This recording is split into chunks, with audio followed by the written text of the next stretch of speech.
Smile for the camera. Your photo's going to be everywhere when you write and promote a book.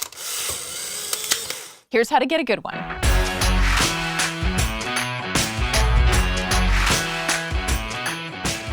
Hi, I'm Julie Broad, award-winning author and founder of Book Launchers, a fantastic company that will help you write, publish, and sell a nonfiction book that grows your business. Let me be clear, your author photo isn't necessarily for putting on the cover of your book. If you're not famous or a recognizable celebrity, there isn't really a good reason for putting your picture on the cover of your book, no matter how gorgeous you look.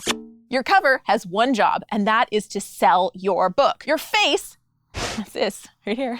Right? Your face will only sell your book if people know, like, and trust it already, or are curious about it. Although, if you're gorgeous, you may get people to stop and look, so there's that. But really, how many of us can honestly say we're stop traffic kinda good looking? There's only so many Chris Pines.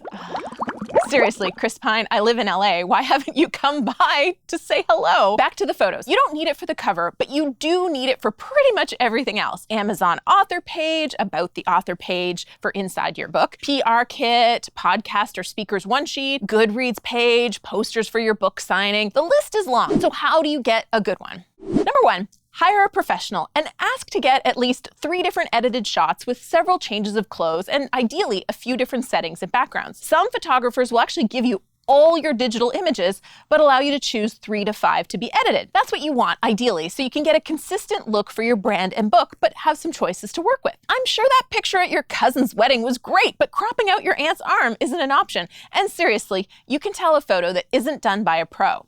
What? I'm a professional photographer. I got my camera right here. Smile. If you insist on doing it yourself, make sure you've got great lighting and a good background. Don't do it in the direct sun with your eyes squinting or in your dark living room. This is going to be a Fido.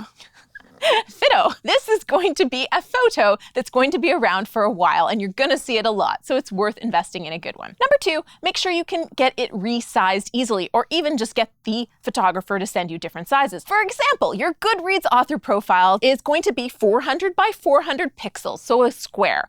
Many social media accounts will require a close cropped square of your face, but there may be things like a poster or other book-related promotional materials where a different size and resolution is required, so make sure you get a variety. Number 3, find your best side.